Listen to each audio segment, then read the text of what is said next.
Ти, човеко, погледни с вътрешните си очи и Твореца от душа зови сега.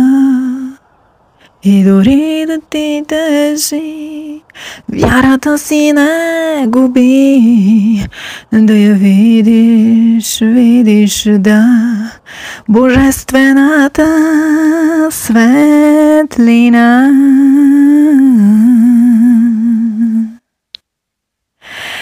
Ти не се свени, в молитва Твореца призови и Той чува твоя зов и ти е твой покров. Не се съмнявай ни в гати, Той вечно на тебе бди и даже в трудните ти дни Той все ще ни окрили.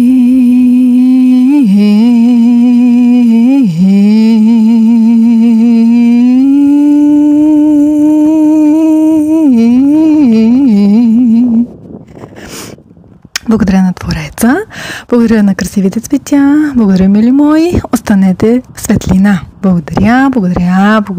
Ние сме изцелени, ние сме облагородени и сме окрилени. Благодаря, да бъде истина.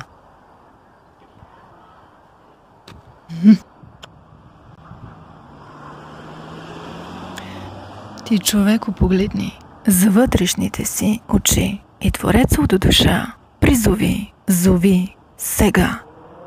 Дори да ти тежи, вярата не я губи, за да я видиш.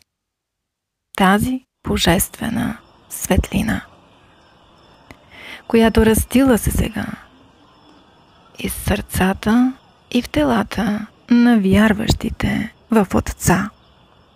Не се свини, в молитва Твореца призови и Той те чува сега, Той чува твоя зов и е твой покров. Не се съмнявай ни в гати, Той вечно над тебе, над мене, над всички нас бди и даже в трудните ни дни Той все ще ни окрили. Благодаря, да бъде светлина на всички нива, чакри, измерения. Благодаря, истина.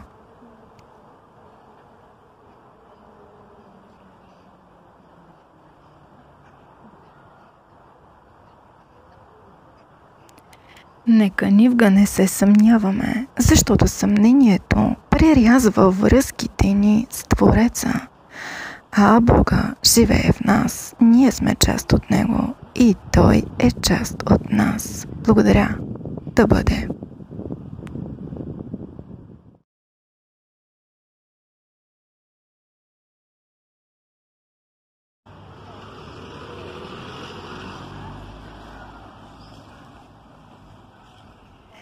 И дори да ти тежи, вярата не я губи, за да я видиш, да, божествената светлина.